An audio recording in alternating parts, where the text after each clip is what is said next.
Main bola gaya ikat cukup keren kan? Anak band, anak pang, panjang rambut itu bukan mengikuti Nabi.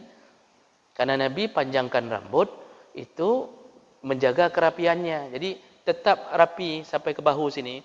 Tapi kemudian Nabi memotongnya kembali. Nah, kenapa dilarang untuk mengepang? Jangan diikat rambut ketika solat.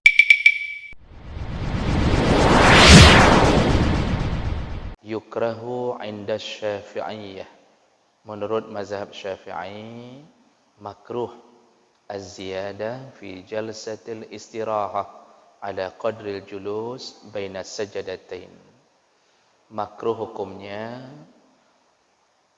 menambahi atau memperlama atau berlama-lama duduk di waktu jalsah istirahah, duduk istirahat. Yang kira-kira melebihi kadar duduk di antara dua sujud. Jadi duduk istirahat itu kapan?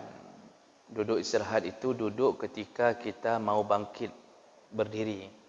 Habis sujud kedua, kan kita mau bangkit. Itu sunnah hukumnya berdasarkan hadis, duduk dulu sebentar, baru Itu berdasarkan hadis Nabi, bukan karangannya para ulama. Jadi habis sujud kedua, ketika mau naik berdiri kembali, itu sebelum naik jangan langsung dari sujud naik, tapi duduk dulu sebentar. Nah, di sini enggak boleh lama duduk. Jadi duduk hanya sekedar pok punggung dengan tanah, kemudian langsung bangkit. Dan tidak ada bacaan apa-apa. Jadi jangan baca apapun di situ. Langsung berdiri. Kalau duduk lama, makruh. Terutama dalam mazhab Syafi'i mengatakan makruh, enggak boleh. Walaupun tidak membatalkan salat. Nah, sekurang-kurang yang dibolehkan yaitu seperti duduk di antara dua sujud, itu paling kurang. Artinya kalau duduk di antara dua sujud, kan bacaannya Rabbighfirli warhamni wajburni warfa'ni warzuqni, kan begitu, wahdini wa'afini, tambahan wa'fu anni. Itu memakan waktu paling berapa detik. Begitulah ukuran duduk istirahat yang dibolehkan. Itu sudah paling lama itu. Jadi enggak boleh duduk baru tadang, enggak boleh. Sekurang-kurangnya yang masih boleh sekadar duduk di antara dua sujud. Nah, duduk di antara dua sujud pun kalau kita lihat dalam kitab-kitab Syafi'i, itu pun enggak disuruh lama-lama. Jadi bacaannya cuma itu saja.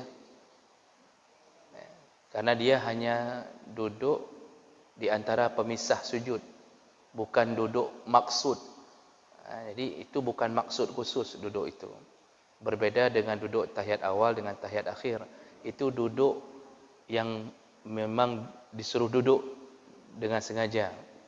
Artinya ada bacaan tertentu, kemudian dibolehkan berlama-lama di tahiyat akhir. Itu duduk model maksud. Tapi duduk di antara dua sujud itu hanya pemisah di antara dua sujud. Hinan pi hanggebi trip-trip. Cukup bacaan Rabbighfirli selesai. Baik.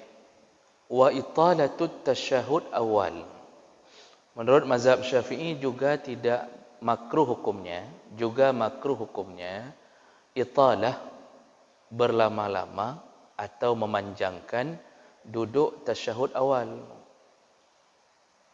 Jadi tasyahud awal disuruh duduk, cuma jangan terlalu lama. Walau bis salati 'alal al fihi. Walaupun hanya dengan menambahkan wa ala ali Muhammad.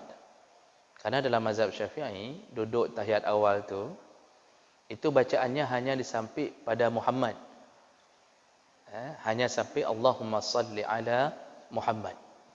Wa ala ali itu pun tidak disunnahkan. kalau dalam mazhab Syafi'i. Cukup bak Muhammad mentah. Hana payah tamah wa ala ahli. Ini dalam semua kitab Syafi'i begitu disebutkan. Maksud di sini ditulis, jangan lama. Bahkan menyoperle tidak pun perlu sampai ke wa alihi wa ala alihi. Cukup hanya pada Muhammad sallallahu alaihi wasallam. Dan tidak perlu wa du'a fihi, tidak perlu ada doa-doa khusus di dalamnya. Li binaihi ala takhfif, karena Rasulullah menyuruh untuk meringankan duduk di waktu tasyahud awal.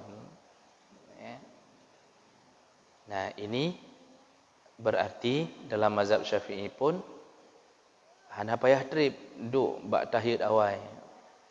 Enggak perlu berlama-lama di situ. Baik. Berikutnya juga makruh hukumnya muqaranatul imam fi af'alis salat wa aqwaliha. Makruh hukumnya membarengi imam baik dalam qaul imam atau dalam af'al imam. Jadi tidak baik makmum berbarengan dengan imam. Tidak baik. Kecuali pada satu perkara, yaitu ketika mengucapkan amin. Selain daripada itu, makruh kalau berbarengan dengan imam. Makruh. Kalau lebih cepat daripada imam, haram. Batal salat. Bahkan Rasulullah mengatakan orang yang sudah terbiasa salat lebih cepat daripada imam, imam belum rukuk, gonya kagak rukuk, maka di akhirat nanti dia dibangkitkan seperti kepala keledai. Dibangkitkan nanti di hari kiamat, kepalanya dirubah menjadi kepala keledai. Ada yang bilang masih untung kepala keledai daripada kepala kedelai. Seperti kedelai, maknanya lebih parah lah. Tapi maksud hadis itu mencela orang yang mendahului imam. Mendahului haram, batal salat. Berbarengan makruh. Imam Allah Akbar, baru kita sudah juga ikut bersama imam, makruh. Yang disunnahkan yang bagaimana? Tunggu imam selesai takbir. Imam sudah sempurna, baru kita turun.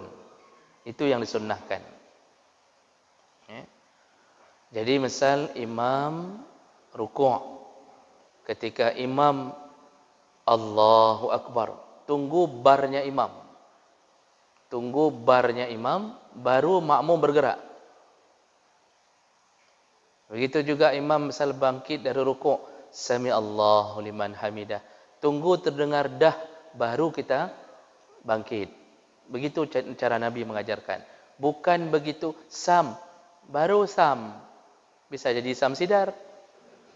Tak masalah. Baru sam, kita sudah sam. Bukan begitu. Sampai ke salam, salam juga begitu. Jadi imam, Assalamualaikum warahmatullahi. Nyenbek dah mulai le. Kita jangan langsung salam. Tunggu imam selesaikan salamnya yang kedua. Assalamualaikum warahmatullahi. Assalamualaikum warahmatullahi. Baru makmum, Assalamualaikum warahmatullahi. Jadi pekerjaan imam sempurna, baru kita mengikutinya. Jadi ketika imam dari i'tidal sujud, Allahu Akbar. Begitu imam sudah sempurna sujud, baru kita sujud. Begitu cara salat makmum, jangan berbarengan dengan imam. Makanya Imam Syafi'i langsung tegas mengatakan makruh berbarengan dengan imam. Maksud makruh bisa mengurangi pahala salat walaupun salatnya tidak batal. Jadi jangan tergesa-gesa. Dan imam, itu disebutkan dalam kitab-kitab besar, imam itu takbir yang disebut selain takbiratul ihram, itu disebut takbir intikal, takbir berpindah. Perpindahan apapun itu disebut takbir intikal. Itu dibaca ketika intikal, ketika pindah. bukan dibaca ketika sempurna melakukan rukun. Jadi begitu misal dari berdiri mau sujud, itu boleh pilih dari awal, boleh pilih di tengah, atau boleh pilih ketika mendekat sujud.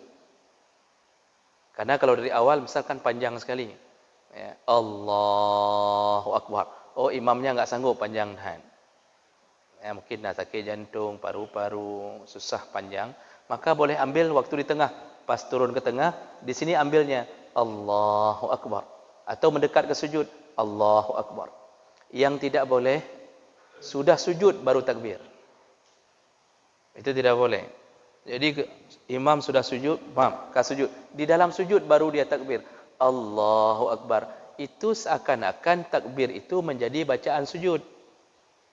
Bukan bacaan takbir berpindah. Maka nyanpih makruh. Dan itu banyak terjadi kesalahan pada imam membawa bacaan takbir ke dalam rukun, ke dalam amalan yang berikutnya. Yang salah. Makanya kita waktu bangkit dari sujud, itu kan duduk istirahat dulu sebentar ke belakang, baru bangkit. Itu enggak perlu dulu, imam enggak perlu dulu mengucapkan takbir waktu bangun dari sujud, karena dia harus menyelingi dengan duduk. Jed gecok takbir waktu dari duduk ke atas. Karena kalau dia ambil langsung dari sujud, yang cukup panjang, Pak. Allahu Akbar. Ini cukup panjang ya. Ini malah mengakibatkan makmumnya goyang. Nyopa kah rebah agaknya ke. Kita sedang masih sujud. Jadi yang penting dalam intikal ambilnya, dalam ketika berpindah. Baik. Jadi kalau begitu ketegasan terutama dalam mazhab Syafi'i, makruh berbarengan dengan imam. Jangan terlalu tergesa-gesa mengikuti imam sehingga sampai berbarengan. Ya. Itu juga salah. Itu salah. Ya, karena sama seperti tadi, itu berarti kita bawa bacaan takbir bukan lagi berpindah, sudah menjadi bahagian bacaan waktu berdiri.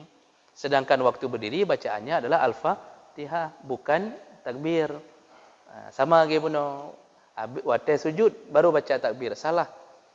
Walaupun kesalahannya tidak membatalkan salat, tapi itu perbuatan makruh dan itu diingatkan oleh para ulama tentang kesalahan itu dalam kitab-kitab mereka. Ya. Baik. Berikutnya.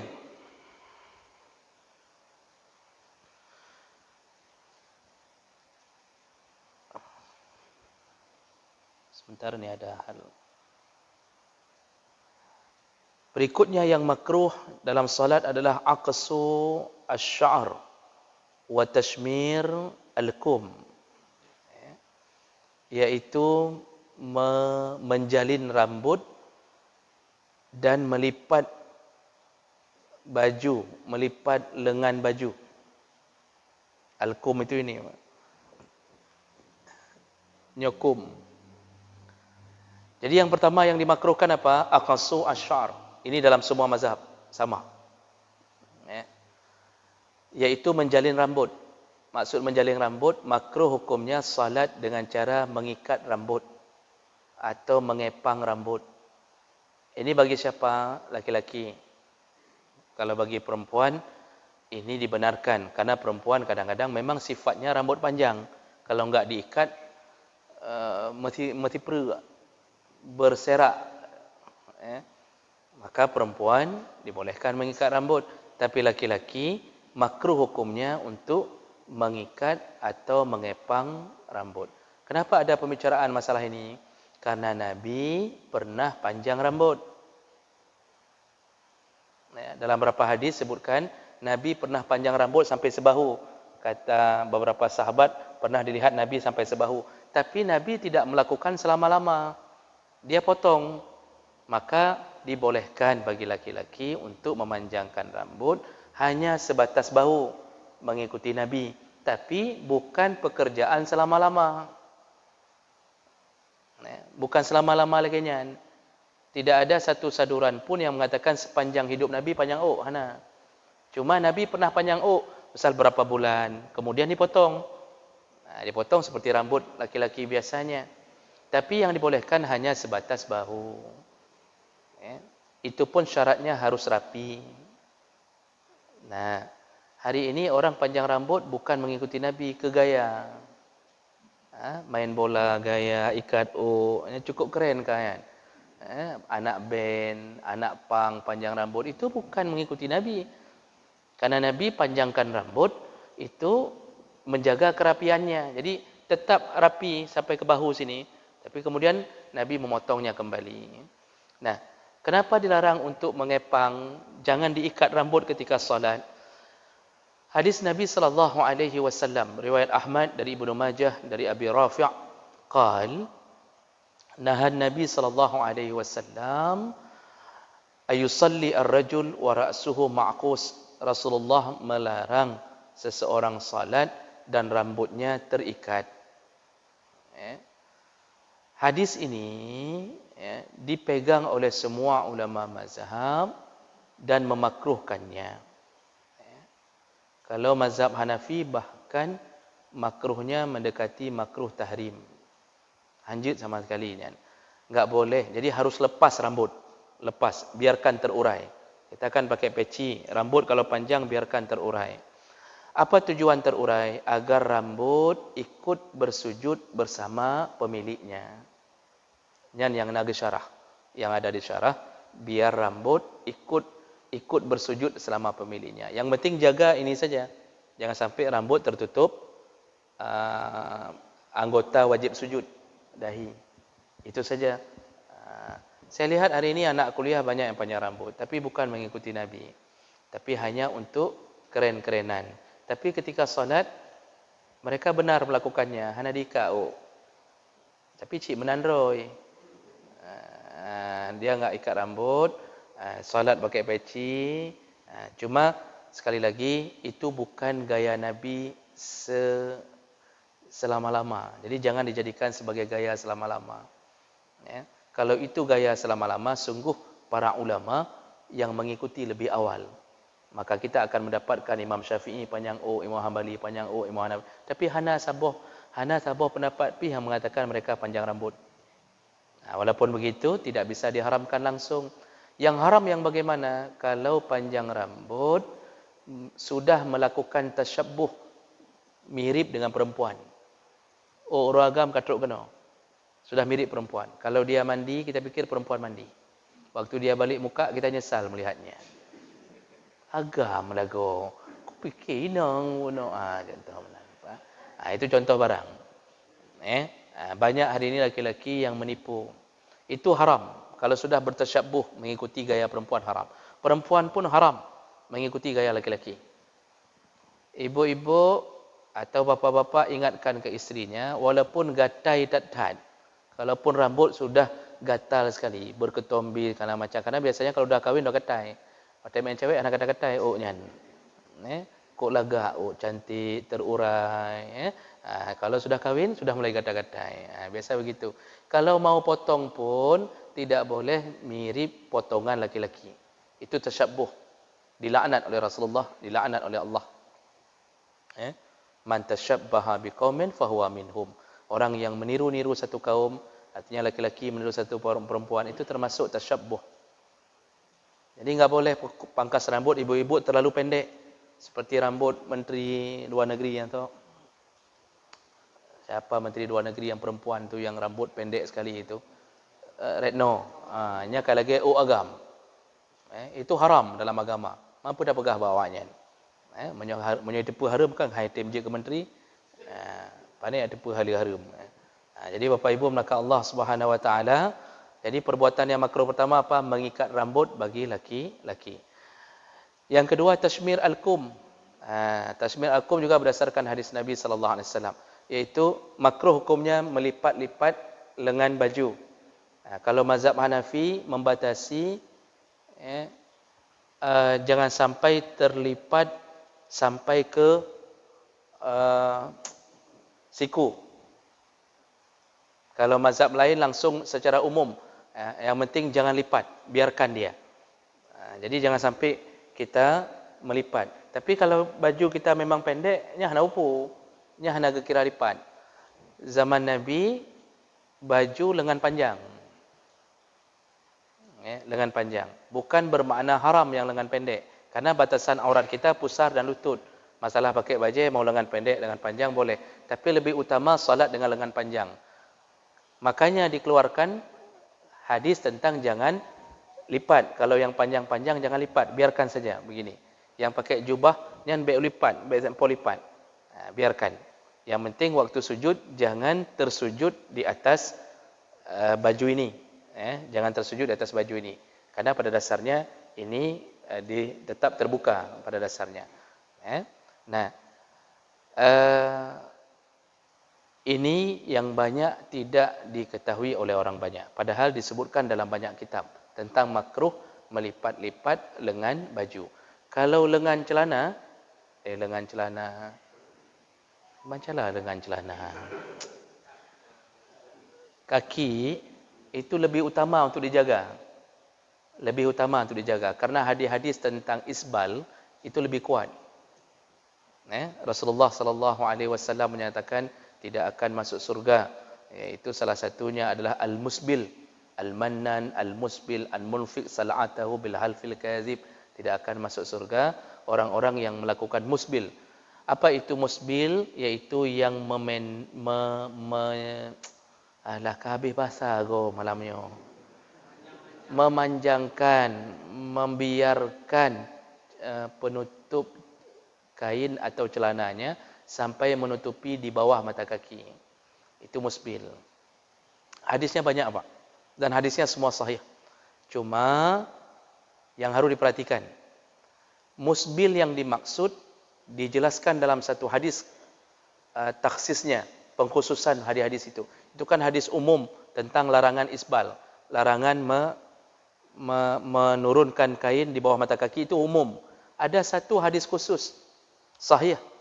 Rasulullah mengatakan man jarra saubahu khuyyala, barang siapa yang menurunkan kain baju atau kain celananya khuyyala, dalam keadaan sombong, dalam keadaan punya sifat sombong, mereka yang terkena dosa itu.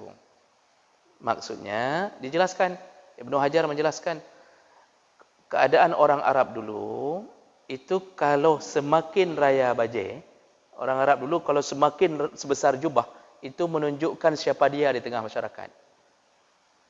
Jadi kalau sudah pakai jubah besar, ni zaman jahiliyah, kalau sudah pakai jubah besar, lalu terseret-seret jubahnya menutupi bawah mata kaki, itu dia sedang menunjukkan bahawa dia adalah orang yang bangsawan, orang besar di kalangan masyarakatnya.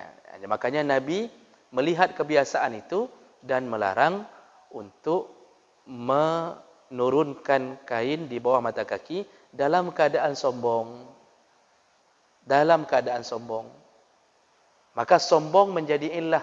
Kalau begitu, kalau tidak ada sombong, maka itu tidak bisa dianggap dosa. Contoh, kita memang celana kita memang sudah model begini. Celana kita pakai memang pas-pasan di mata kaki. Dan ketika kita solat, kita enggak lipat. Dan itu bukan pakaian sombong. Kita pakai celana ada sombong, Pak? Enggak kan? Artinya yang sombong malah kalau enggak pakai celana kan? Maksudnya pakai dua kan biasa mentangnya. Ini kita pakai kain nih. Ini kita pakai kain. Kainnya pas di mata kaki. Sombongkah kita? Tidak. Ini memang pakaian hari-hari kita. Itu tidak termasuk orang-orang yang dimaksud musbil. Ini yang perlu pegang. Karena ada hari ini sebahagian kaum langsung vonis yang penting harus lipat di atas mata kaki. Sehingga mereka tidak memberikan kesempatan hadis lain untuk mengkhususkan penjelasan ini. Padahal waktu kita baca tentang isbal, semua ulama menjelaskan hadis tentang sombong membatasi kapan dosa isbal itu berlaku. Makanya tidak semuanya wajib seakan-akan timbul dosa besar kalau celana tidak cingkrang. Jadi ada sebahagian mengira kalau enggak cingkrang seakan-akan cingkrangnya pelu wata. Jadi sang-sang nadesha menyuhan ada pegang lu cingkrang. Tidak, karena ilahnya adalah sombong. Kalau memang kita enggak sombong, pakaian memang begitu. Yang penting Bapak Ibu, terutama bagi laki-laki, kalau perempuan memang harus tutup aurat. Ya. Yang penting waktu salat, supaya hilang dari keraguan-raguan dosa ini, paling kurang jaga sebatas mata kaki. Jangan meroh-roh, jangan terseret-seret di bawah mata kaki. Itu paling kurang yang bisa dijaga. Jadi dengan begitu kita lepas daripada keraguan-raguan terhadap dosa isbal. Tapi hadis-hadis isbal itu kuat-kuat, Pak. Dilarang isbal, enggak boleh turunkan di bawah mata kaki. Sampai Rasulullah mengatakan itu bisa kaki yang melakukan isbal bisa masuk neraka. Silakan cek hadis-hadisnya. Nah, baik. Jadi kalau tangan jangan dilipat, kaki juga lebih utama untuk dijaga agar jangan sampai turun di bawah mata kaki. Baik. Berikutnya, makruh berikutnya al-iqa'. Makruh hukumnya duduk dalam solat dalam keadaan iqa'. Iqa' itu duduk kayak anak-anak yang kedua betis ke belakang, betihnya ulikut, pantatnya diletakkan ke atas semen. Kayak anak-anak yang tulangnya lembek-lembeknya, Pak. Moho kan, Pak? Seperti anak-anak duduk yang tulangnya lembek-lembek kan sering duduk betis ke belakang, dilipat, kemudian pantat bukan di atas betis, bukan di atas betih, di atas semen. Jadi pantatnya langsung terduduk ke atas semen. Duduk seperti itu makruh. Nah, ada orang kadang-kadang karena kebiasaan duduk tasyahud awal dia lakukan seperti itu. Yang duduk makruh. Tidak disukai salatnya. Nah, ini berdasarkan hadis Nabi sallallahu alaihi wasallam naha 'anil iqa'. Rasulullah melarang tentang al-iqa'.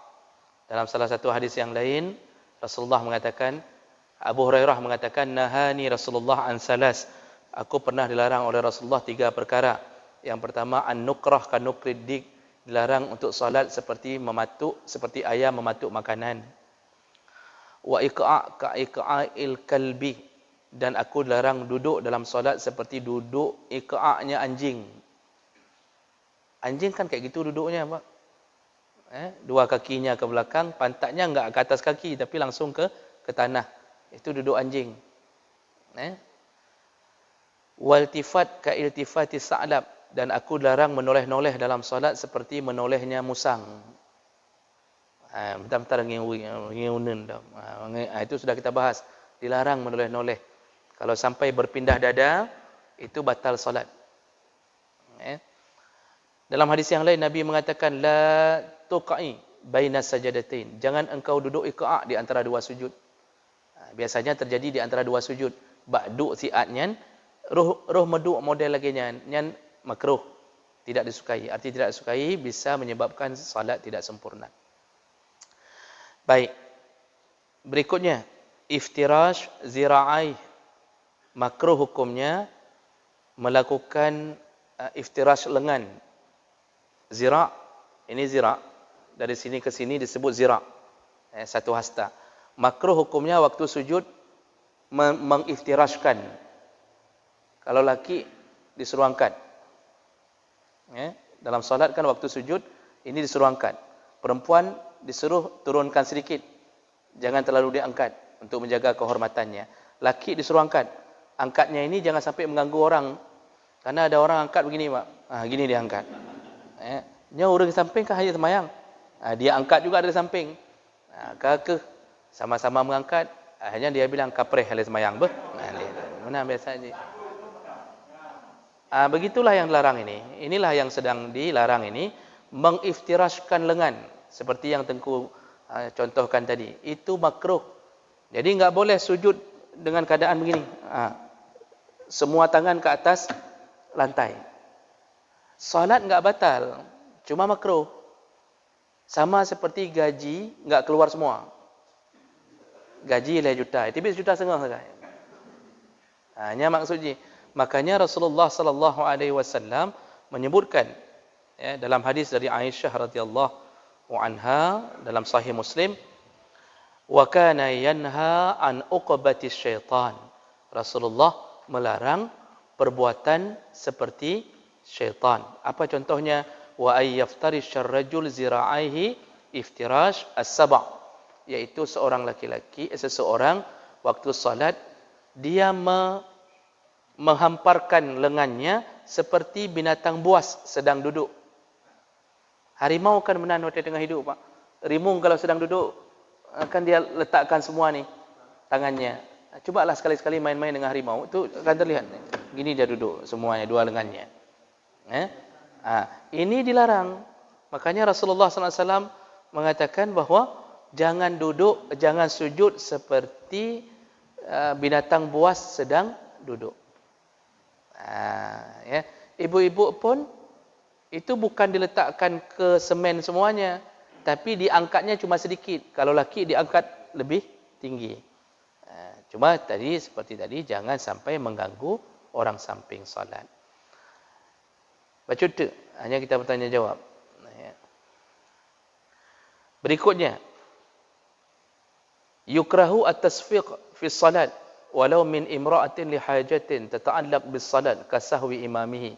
Makruh hukumnya bertepuk tangan dalam salat walaupun bahkan dari seorang perempuan yang ingin mengingatkan imam, itu bukan dengan cara bertepuk tangan. Jadi maksudnya apa? Bertepuk tangan dalam salat dilarang. Dan bagi perempuan untuk mengingatkan imam itu bukan dengan cara bertepuk tangan. Kecuali dibutuhkan. Bagi laki-laki baru boleh bertepuk tangan ketika mohon maaf, salah baca. Di perempuan dibolehkan untuk bertepuk tangan kalau sesama perempuan. Jadi kalau perempuan misal imamnya laki, enggak boleh perempuan mengingatkan dari belakang bertepuk begini, enggak bisa. Itu urusan laki-laki. Kecuali sesama imam perempuan. Kalau laki-laki cara mengingatkan imam bukan dengan cara bertepuk tangan, tapi dengan cara mengucapkan tasbih.